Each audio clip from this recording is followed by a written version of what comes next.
Continuamos con nuestra segunda presentación de esta última jornada del simposio. En este momento nos acompaña Arturo Cardoso. Arturo es magíster en filosofía por la Universidad del Norte. Actualmente adelanta sus estudios doctorales en la Universidad de Antioquia y además se desempeña como profesor en la Universidad del Atlántico en Colombia. Es miembro del grupo de investigación Cronotopías de la Universidad del Atlántico. Cuenta con varios proyectos de investigación relacionados con el problema de la conciencia y ha realizado varias publicaciones al respecto. El día de hoy nos va a acompañar con una ponencia titulada Lo terrible de la angustia, descripción existencial de la pérdida de sentido. Muchísimas gracias, Arturo, te escucho. Bueno, muchas gracias por, aceptarme para participar en este mega evento.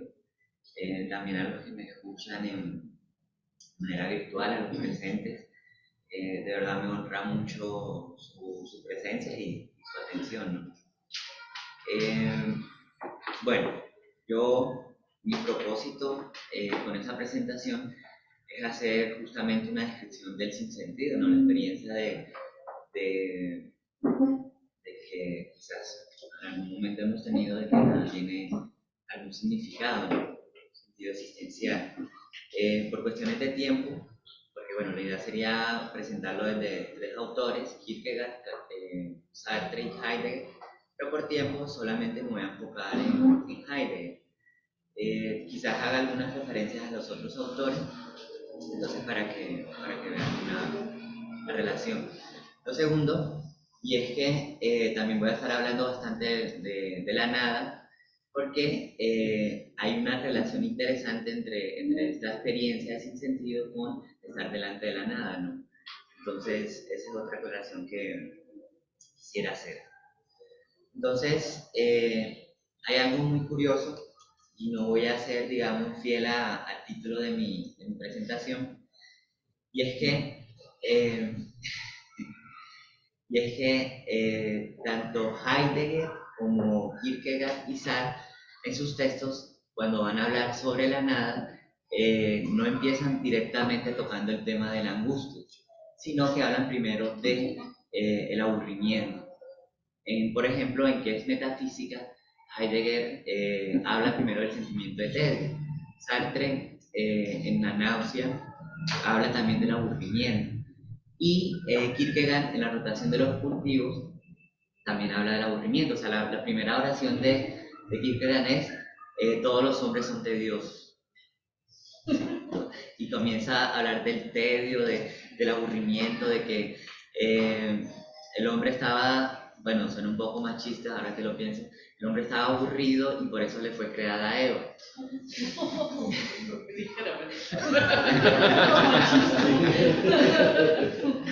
Luego dice que ese mismo aburrimiento hizo a los individuos crear una torre gigante, pero la idea de crear esa torre era igual de aburrida, ¿no? Entonces, es muy interesante, ¿no? El aburrimiento, ¿no? Entonces, la pregunta es por qué normalmente en la literatura siempre nos vamos primero a la angustia y no al aburrimiento. Entonces, voy a hablar un poquito del aburrimiento, que me parece muy interesante mencionar. Entonces, bueno, Heidegger iniciará su análisis sobre el temple anímico del tedio, pero a diferencia de Kierkegaard, el filósofo alemán no dirá que el tedio es un estado afectivo que permite tener una experiencia fundamental con la nada. Entonces, comienzo ya con las relaciones entre autores. La postura de Heidegger será que el tedio revela lo ente en su totalidad. Abro comillas, por ejemplo, cuando nos invade el auténtico aburrimiento, este todavía se encuentra lejano cuando lo único que nos aburre es este libro, este espectáculo, esta ocupación o esta sociedad, pero irrumpe cuando uno está aburrido. El tedio profundo que va de aquí para allá en los abismos del Dasein como una niebla callada reúne a todas las cosas y a los hombres y junto con ellos a una misma en una común y extraña indiferencia. Este tedio revela lo ente en su totalidad. Entonces, en Kierkegaard, como no me da tiempo para desarrollarlo, solamente marcar la idea que el soporte del tedio es la nada misma. Dice Kierkegaard, que hay un infinito agujero en todo ser humano. Y de ahí que proviene el tedio. En Heidegger no. Heidegger es que revela lo ente en su totalidad. ¿Qué significa esto? La razón de la tesis heideggeriana es que si realmente se quiere sustentar, no solo de manera conceptual, sino desde la existencia misma, la nada como la completa negación de la totalidad del ente, será necesario justificar una experiencia que abarque la totalidad de lo en sí. Pero esto resulta posible solo en la ficción. Por ejemplo, en el cuento de la Aleph de Jorge Luis Borges, se habla de la evidencia fantástica que tiene el protagonista cuando descubre la Aleph. Esta experiencia se relata como la posibilidad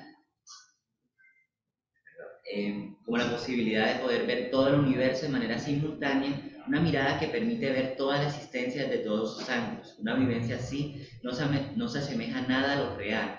Lo que sí es posible para Heidegger es encontrarse en medio de lo ente en su totalidad. Es decir, tener un encuentro con la totalidad que, aunque pareciera una vivencia desde un hecho particular, es, en el lenguaje heideggeriano, un todo que nos sobrecoge. Justamente el tedio permite tener ese encuentro con la totalidad. Esto sucede pues ninguna actividad que ejerce la realidad humana está excepta en que algún punto de la misma termina por aburrir a quien la ejerce. En otras palabras, el tedio está en todas partes. Por eso Kierkegaard habla del tedio como una determinación panteísta, porque lo que hay de fondo es la falta de plenitud en todo ser humano. Asimismo, en el encuentro que se tiene con la totalidad es desde una mirada intencional que se dirige a algo en concreto. Es decir, esta visión se dirige a todos los entes en específico, como, por ejemplo, quien ve el Aleph puede observar todas las cosas particulares del mundo. Por el contrario, en el caso del encontrarse en medio del ente en su totalidad, por medio de un temple anímico como el tedio, no refiere a algo en concreto, sino a la estructura misma de la intencionalidad. Dicho de otra forma, antes que se dirige a la intencionalidad a algo en particular, hay un temple anímico que le ha afectado. Esto sucede porque hace parte de su estructura, pues como ya se dijo, uno siempre está compareciendo algo desde cierta disposición afectiva. Por eso el tedio está en todas partes, pues en cualquier momento esta aparece y afecta la vivencia. Sin embargo, el tedio para Heidegger, en vez de revelar la nada, la incuba. Pero precisamente cuando los estados de ánimo nos conducen de este modo ante lo ente en su totalidad, nos oculta la nada que estamos buscando. Cierro comillas. ¿Cómo llega Heidegger a esta conclusión? Entonces, aquí hay un problema. En que es metafísica, Heidegger solamente dice eso. O sea, el tedio no es suficiente para tener un encuentro con la nada. Y como que ahí queda, sigue el desarrollo y salta a la angustia.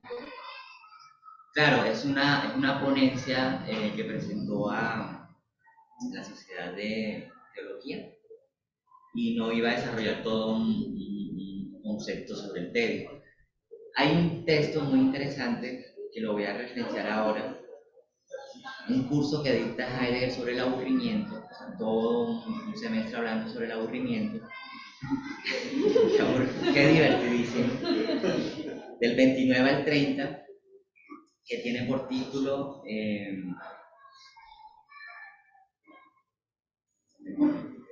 si es que estoy saltándome algunas cosas. Bueno, no importa, ahora les digo. El seminario es que es Mundo, Finitud y Metafísica, que están los conceptos fundamentales de la metafísica. Entonces, en esta investigación que lleva a cabo Heidegger y que luego se intitulará Los conceptos fundamentales de la metafísica, se analiza el temple anímico del aburrimiento desde 3 niveles. Esto hace desde el más superficial hasta el más profundo. El primero es el mero hecho de aburrirse por algo, es decir, sentirse aburrido por alguna causa en concreto. Heidegger pone el ejemplo de quien tiene que esperar 4 horas hasta que llegue el tren que lo llevará a su destino. En este tiempo la persona se aburre mucho y siente que el tiempo va muy lento. Por eso buscará algún pasatiempo para que la espera se le haga más rápido. El tiempo en esta primera etapa juega un papel importante, pues está muy presente, en el sentido de que quien padece este tipo de aburrimiento estará muy pendiente de su reloj para saber cuánto debe esperar aún. Asimismo, el tiempo se presenta como lo que debe pasar, lo que debe ser superado. Abro comillas, eso sucede ahí donde nos proporcionamos un pasatiempo contra el aburrimiento.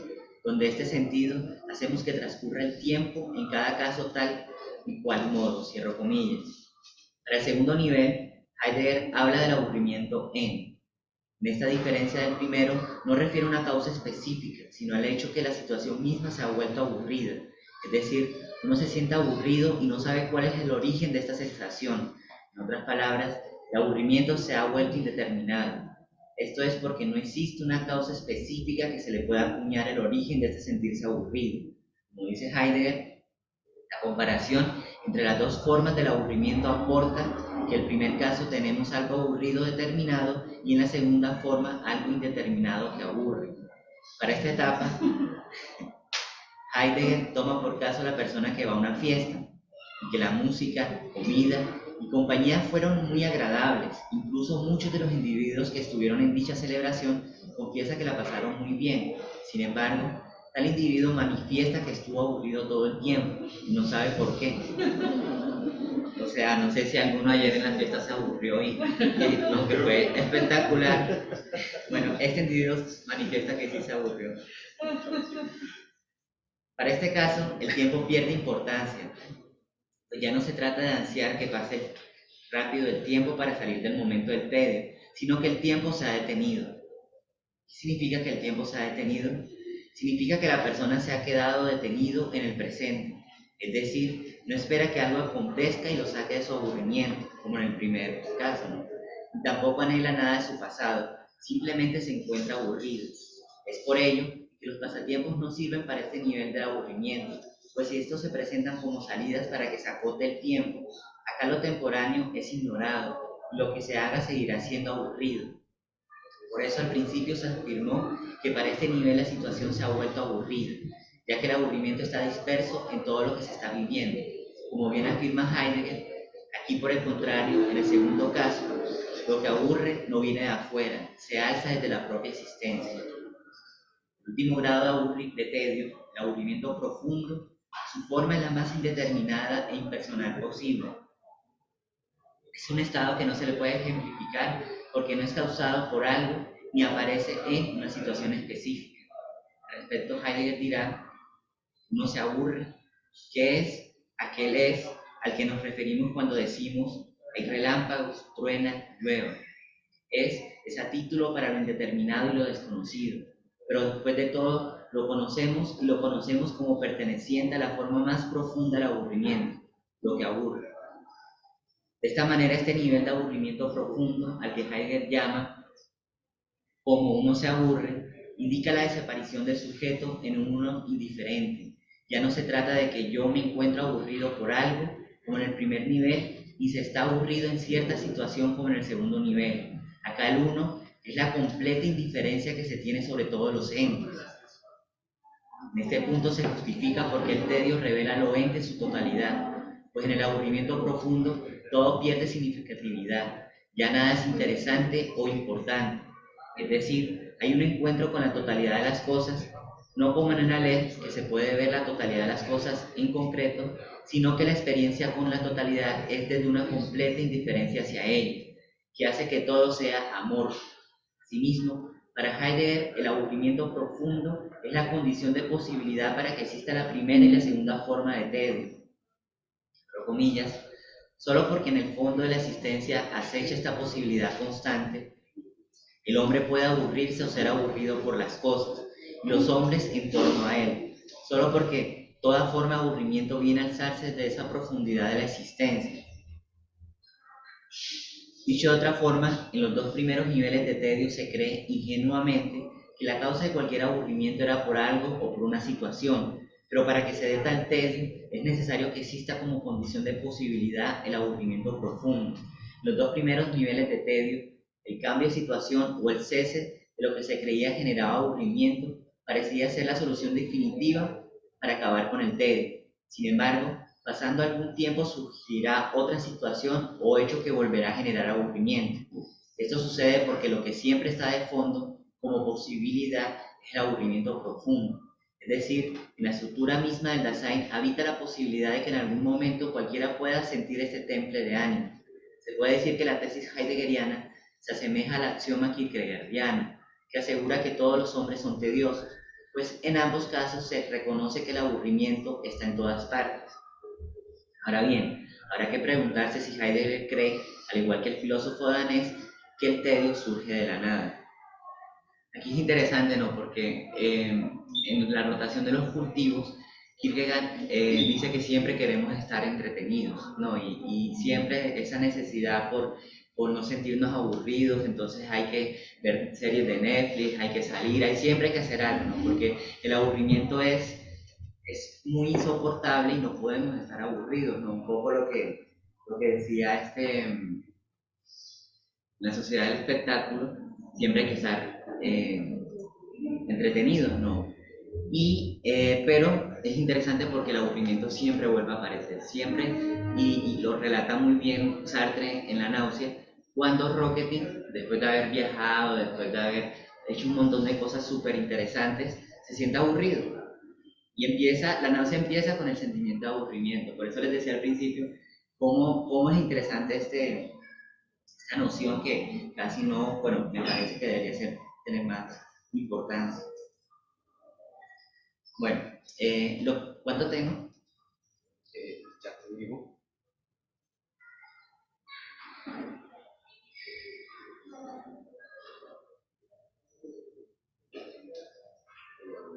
Sí, pasa hasta las 10:25. Okay. Ya todavía tienes 15 minutos. Todo tiempo. Entonces, bueno, les voy a quedar debiendo. Para las preguntas. Les voy a quedar debiendo la relación de vacío en Heidegger y en Kierkegaard, que es diferente. Un resumen, en Kierkegaard el vacío refiere a la nada, en Heidegger no. En Heidegger el estar vacío, bueno, tiene tres formas, y en la forma, digamos, en el tercer nivel, que es más profundo, que me parece muy, muy interesante, en cada nivel como que estoy vacío porque me hace falta algo, ¿no? Me hace falta estar entretenido, me hace falta sentirme amado, no sé, me hace falta algo. Perdón, Arturo, no son 15 sino 20. Bueno, y en el tercero, que es el más profundo, lo que hace falta es una falta. O sea, a mí me parece increíble, o sea, tengo todo, pero aún así me siento vacío, porque me está haciendo falta algo. ¿Ya? Entonces, lo podemos profundizar ahorita si les interesa, porque realmente quiero pasar a la parte de la angustia, porque bueno, si ya le hice injusticia al título, y si no hablo de la angustia sería terrible, ¿no? Bueno, una relación entre la nada.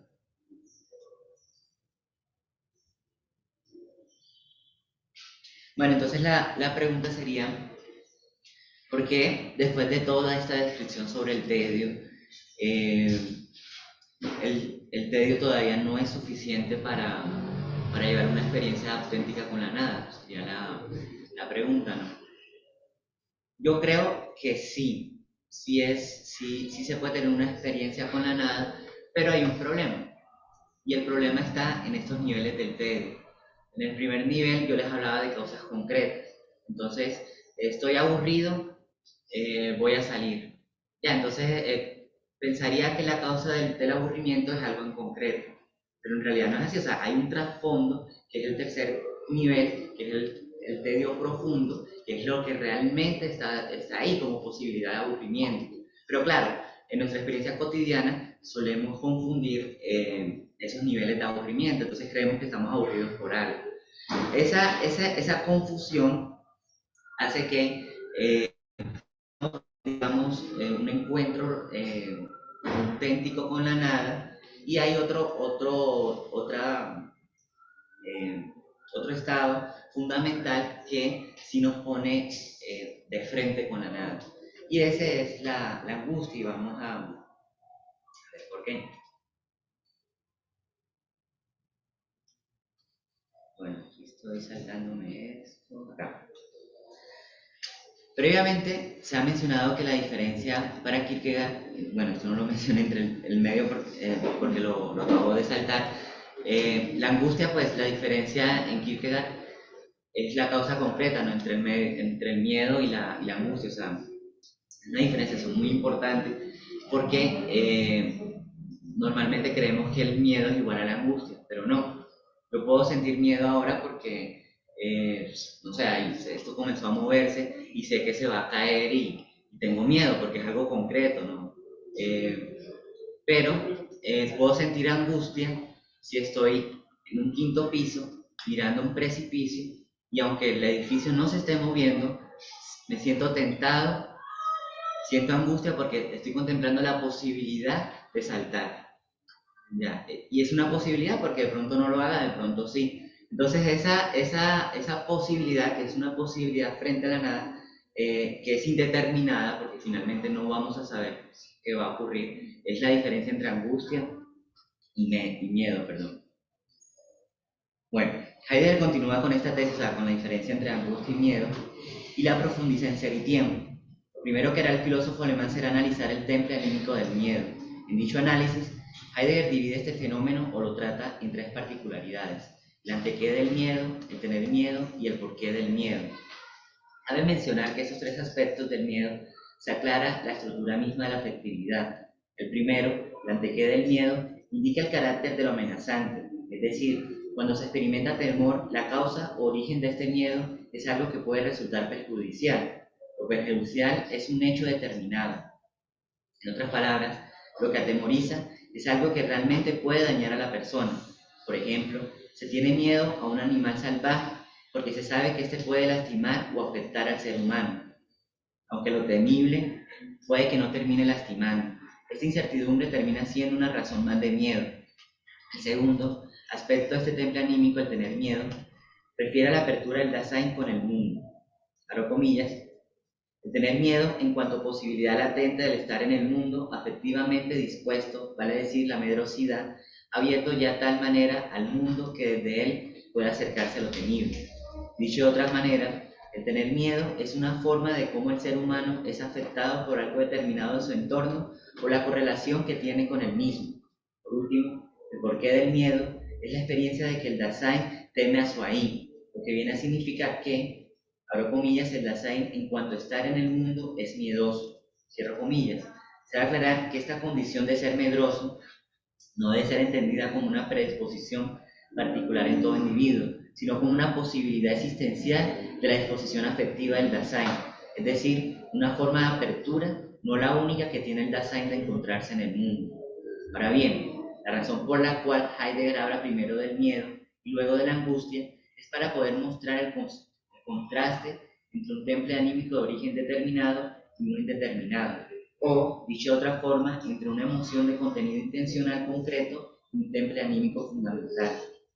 En las emociones de contenido intencional concreto, como el miedo, se revela una fracción muy pequeña y específica de la realidad, lo que hace imposible, como se ha dicho, conocer la totalidad de la en sí. En cambio, en un temple de ánimo fundamental, lo que se pone de manifiesto es la estructura misma de la intencionalidad, es decir, este refiere a todos los entes sin dirigirse a ninguno en específico.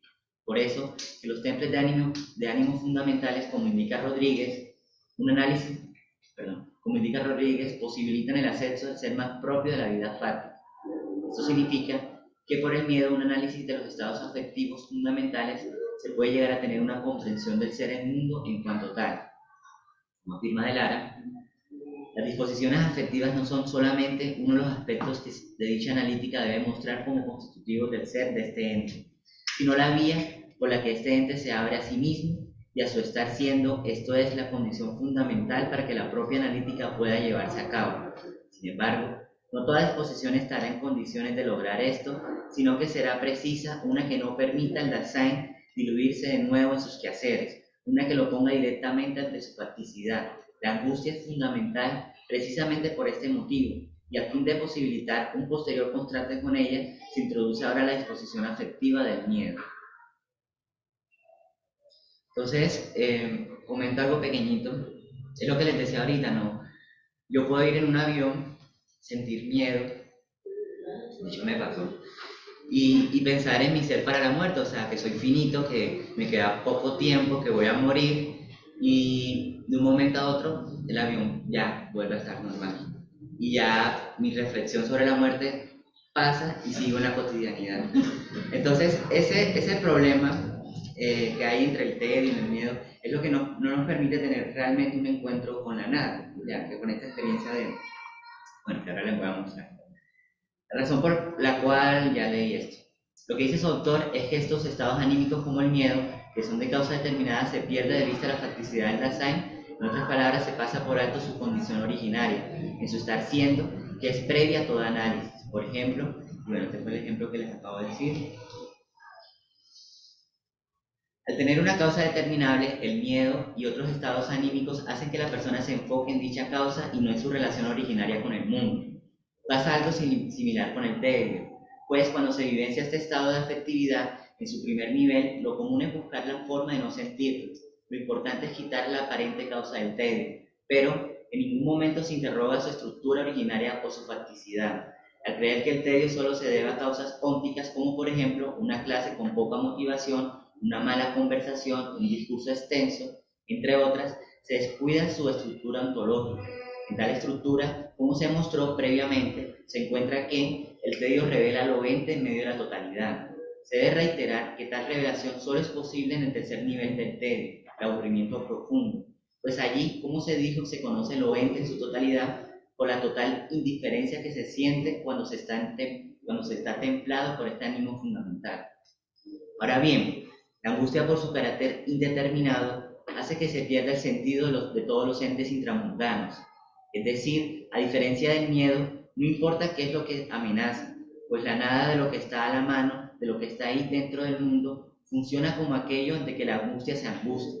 Pero ¿qué es aquello por lo que la angustia se angustia? Como se podrá prever, la respuesta a esta pregunta es: la angustia se angustia ante la nada misma. Se analizará este punto con mayor detalle para saber la relación de la nada con la angustia. En el determinado de la angustia, el mundo adquiere un carácter de total insignificancia, pues no hay ninguna causa concreta que sea responsable de dicho estado afectivo. Es un estado en donde nada importa. Póngase por caso la siguiente descripción. Es un día cualquiera para María. Esta se encuentra realizando sus quehaceres diarios y en un momento tiene un sentimiento de angustia. Todo lo que está a su alrededor, el mueble, los libros, el computador, en un instante le resultan carentes de todo sentido.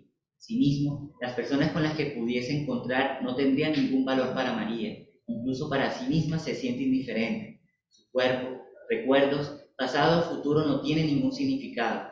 No es que esta mujer angustiada haya perdido toda sensibilidad. Por el contrario, lo que experimenta María es una fuerte sensación de desazón, un malestar que no tiene causa alguna y que la hace sentirse extraña. Se podría pensar que lo descriptivo sobre la angustia es igual a lo dicho en el aburrimiento profundo. Sin embargo, en la angustia la pérdida de sentido tiene un grado mayor que en el tedio profundo. En efecto, en el tedio profundo se pierde el interés sobre todas las cosas que existen. Ya no hay algo más importante o menos significativo. Todo resulta igual para quien lo experimenta. Por su parte, en la angustia no es que se haya perdido el interés sobre todas las cosas. Lo que se le ha extraviado al angustiado es el sentido que le encontraba a la vida, a los otros e incluso a sí mismo. Como afirma Chillón, abro comillas, por la angustia el hombre se descubre a sí mismo y al mundo como sin sentido. Nada llena su existencia, nada calma su desasosiego, nada sacia su búsqueda de respuestas, cierro comillas. Además, en esta cita se puede apreciar cómo su autor relaciona el tema de la angustia con la nada, pues esta relación el sinsentido que se da en la angustia y la ausencia de toda justificación con la aparición de la nada misma.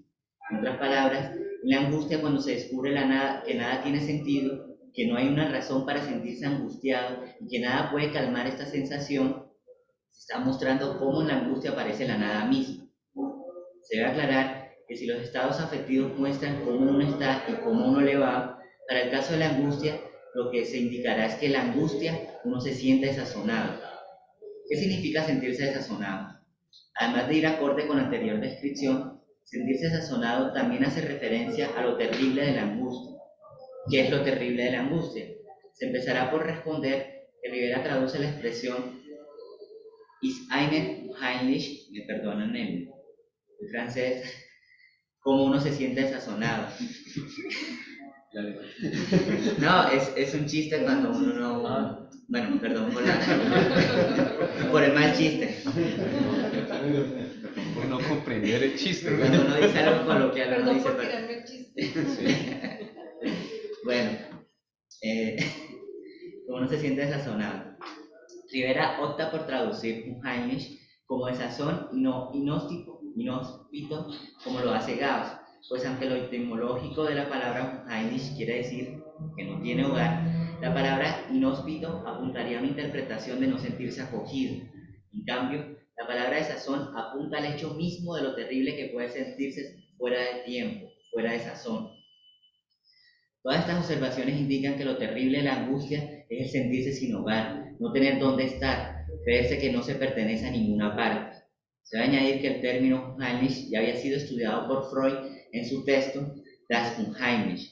La postura del psicoanalista es similar a lo dicho, pues esta afirma lo siguiente: la voz alemana Unheimlich es sin duda el antónimo de Heimlich y de Heimlich, íntimo, secreto y familiar, hogareño, doméstico, imponiéndose en consecuencia la deducción de lo siniestro causa espanto precisamente porque no es conocido, familiar.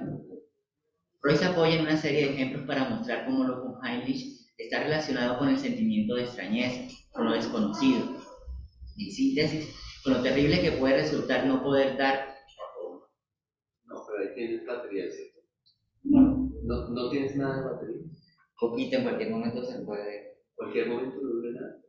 Sí. Y me voy a sentir extraño. Sí. No, es que entonces 3 minutos de esto. Igual ya estoy terminando.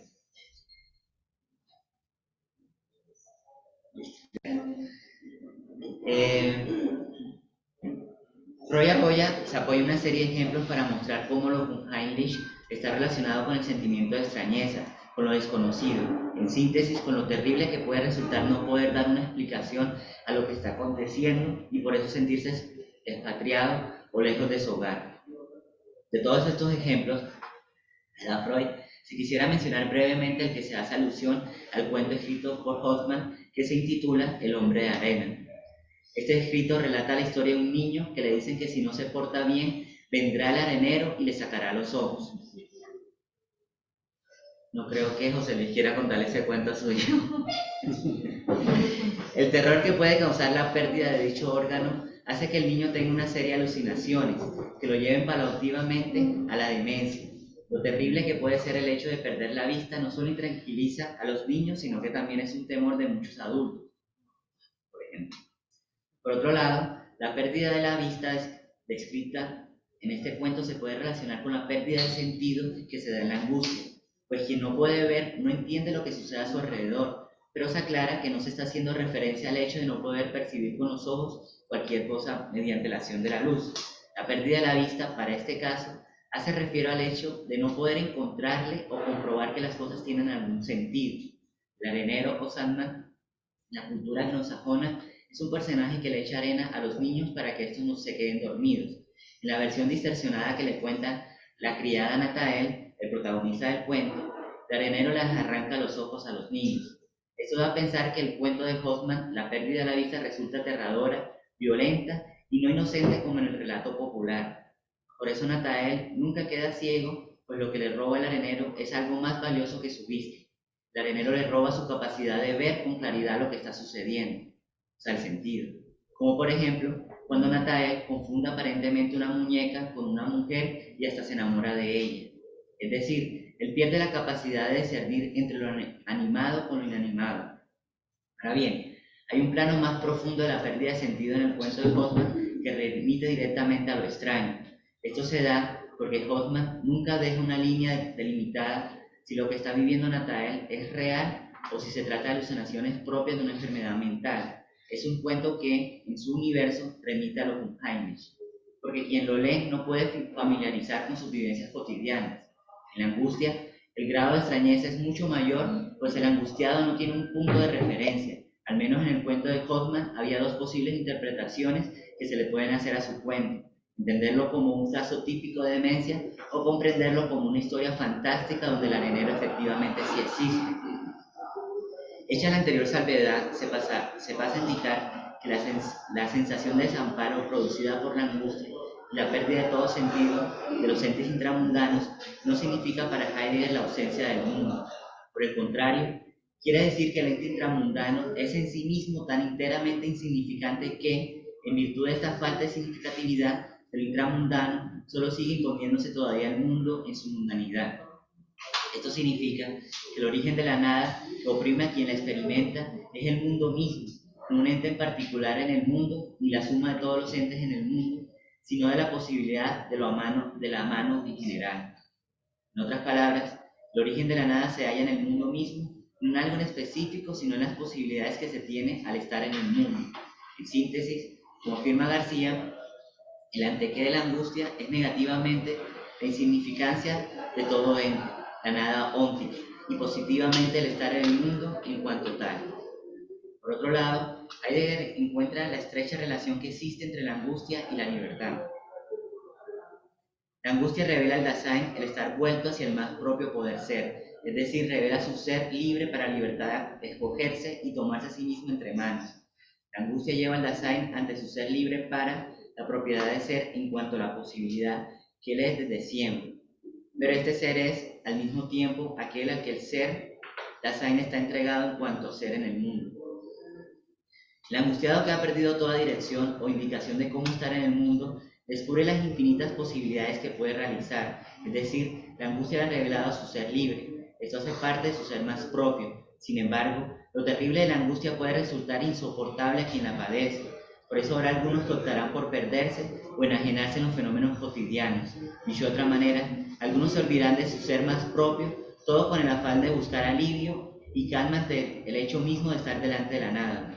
Heidegger llamará este modo impropio de ser la caída. Lo anterior no quiere decir que la caída quede superado o olvidado el sentimiento de sazón producido por la angustia. Lo anterior no quiere decir que en la caída quede superado o olvidado el sentimiento de sazón producido por la angustia. Este estado anímico tiene el privilegio de aparecer nuevamente en cualquier momento y aislar al Dasein para sacarlo de la caída y que vuelva a contemplar sus posibilidades de ser impropio o propio. Es por esta razón que la angustia es el temple anímico que permite tener un encuentro directo con la nada, pues la angustia hace que escape lo ente en su totalidad. En efecto, en la angustia no hay un ente que mascare a la nada. La distancia de todo ente que se da en la angustia permite contemplar la nada en su estado más original. Gracias.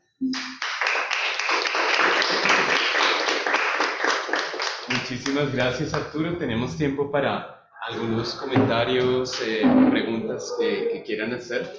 Sí, espero no haberlos aburrido. No, nos angustiaste. Por el tiempo al final. Luis, adelante. Bueno, Arturo, volvemos sobre el tema, ¿no? que a ti tanto te preocupa. No sé, quería preguntarte acerca de la diferencia entre la angustia como asignificatividad y la angustia como sin sentido. A veces me parece que oscilan, ¿no? Entre una acepción y otra de sentido, ¿no? A mí me parece, pero dime si está de acuerdo, si es justo o no. Yo creo que el aburrimiento se caracterizaría, ¿no? Porque todo se vuelve asignificativo, todo indiferente. Entonces, el aburrimiento es asignificatividad. Mientras que el que algo no tenga sentido, que nada tenga sentido, como me parece que has dicho, ¿no? Atribuyéndoselo al estado de la angustia, a mí me parece que no es la angustia, ¿no? Sino que eso es la falta de valor del ser, que eso se puede decir desde Nietzsche, ¿no?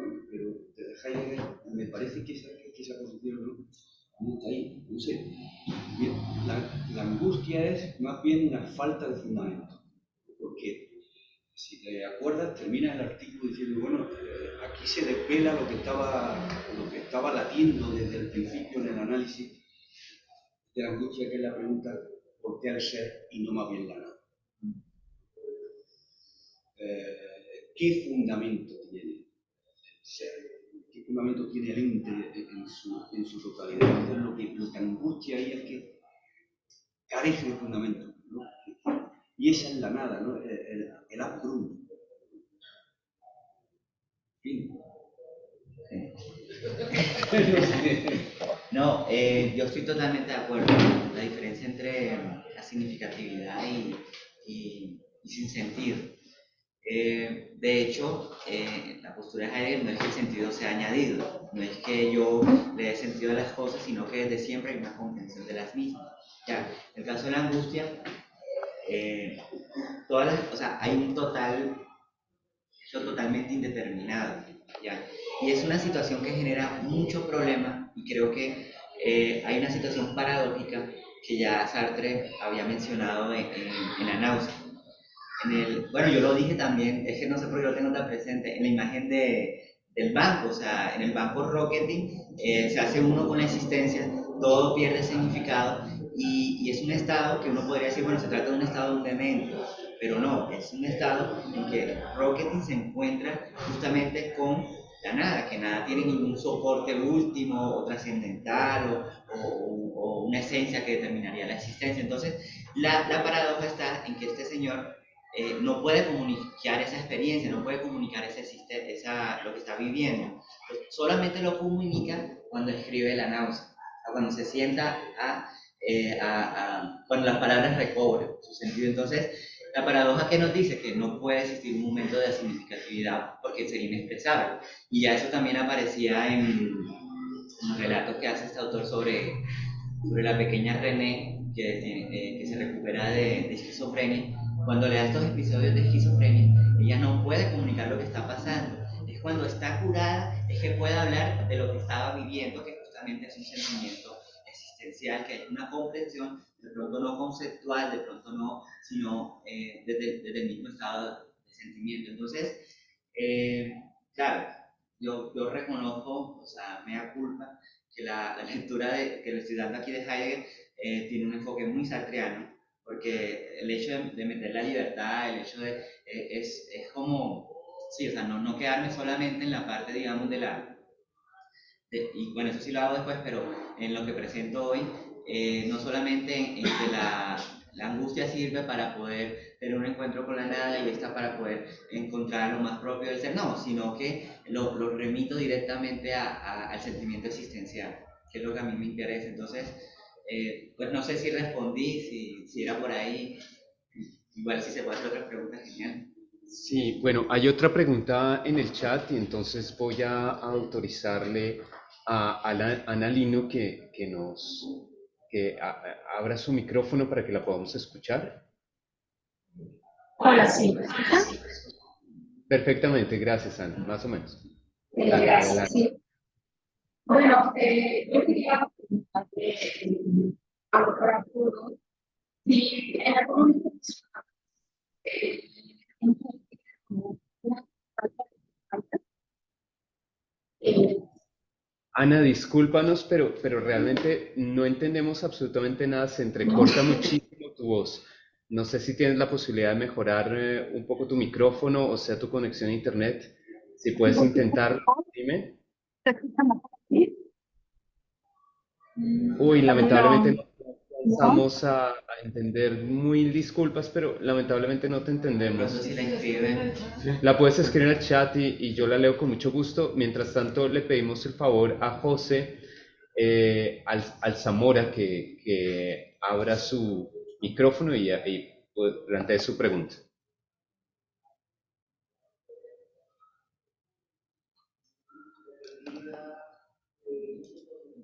Adelante, José.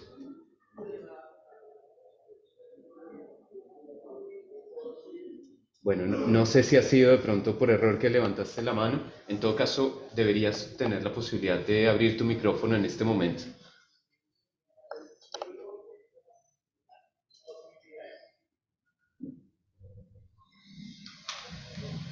Hola, hola. Ahora sí, por fin. Hola, ahora sí. Disculpe, profe, es que, bueno, ¿se me escucha claro primero que todo? Sí, se te escucha. Ok, perfecto. Bueno, primero que todo, muy buenos días. Profe, mi pregunta va dirigida cuando usted toca el tema de los tres niveles, por decir, del tedio de manera superficial y el tedio profundo.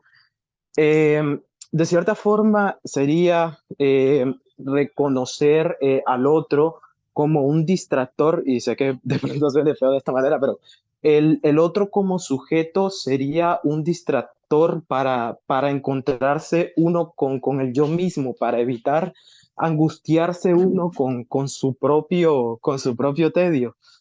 Sería como que quisiera que profundizara un poquito en ese tema, porque si se dice que, por ejemplo, voy a una fiesta porque estoy aburrido, me encuentro con un amigo porque estoy aburrido, yo creo que lo único que no hacemos por aburrimiento es estudiar. Eh, entonces, sería como esa evasión. Y lo otro, profe, sobre todo, profe Arturo, usted sabe, en mi caso siento que con la pérdida del sentido, yo lo he experimentado un poco como que de una manera empírica, si se puede decir.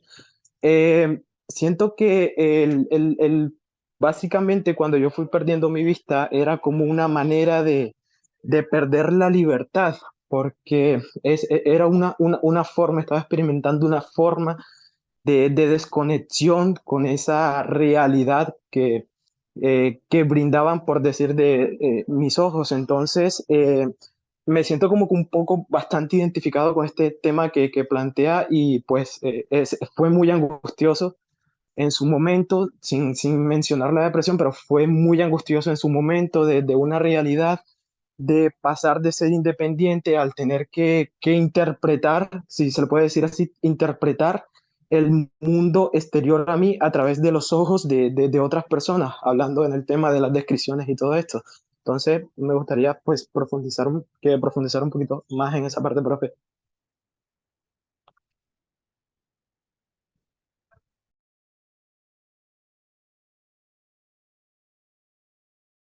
Forma de chiste, pero sí, eso lo dice Kierkegaard, no se lo estoy inventando. Adán estaba aburrido y le fue creada Eva. Bueno, nos podemos quedar con un comentario bueno, sí es machista, pero hay algo también de trasfondo, ¿no? Que es que hace referencia a la otredad. O sea, el otro también lo utilizo para no estar aburrido. O sea, la soledad en algunos casos también termina conduciéndome a ese estado de tedio y por eso hay personas que no soportan estar solas, ¿no? Porque siempre es necesario, ¿no?, sentirse de alguna manera eh, completo y no aburrido. En cuanto a lo de la visión, yo pues entiendo lo que tú planteas y es muy interesante, pero creo que ya te lo he mencionado en algún momento. O sea, sí hay un fenómeno, pero lo que refiere acá el tema del cuento de Hoffman, no es solamente, y por eso este cuento a mí me gusta mucho, porque él no deja claro si realmente Natael está loco, si es demente, o las cosas están pasando de verdad. O sea, hay esa línea delgada, ¿no?, entre fantasía y qué es lo que está sucediendo. Entonces, esa línea delgada yo la relaciono mucho con la pérdida, pues, de un sentido, o sea, de lo que yo puedo estar en el mundo, me puedo estar relacionando, pero en algún momento todo pierde su sentido, ¿no?, su cotidianidad. Entonces todo se vuelve extraño. Entonces, eh, todo lo que presenta el cuento de Hoffman es totalmente extraño, o sea, y es ese juego, ¿no? Entonces, mira que va a un sentido más profundo, no se limita solamente a algo en concreto de si está loco o no está loco, o si puede ver o no puede ver, sino realmente es algo que abarca más al poco, no sé.